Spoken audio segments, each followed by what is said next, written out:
سلام بچه‌ها، من بوام. دوستان بهم میگم بو چاقالو. استاد گفت اگه میخوای بعد جنگجوی اژدها به مرحله استادی برسی باید بری یه مدت ایران زندگی کنی. کارهایی که تو ایران باید انجام بدم. اومدیم خونه مامان بزرگ محمد و بعد از اینجا زنده برگردیم. به نظر چالش آسونی میاد.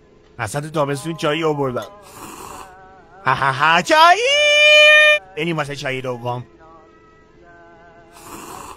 خیلی خوبه.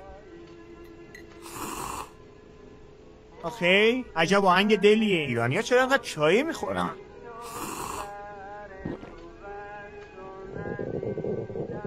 وای دستشویی کجا؟ ریخ وای دارم میام. ماما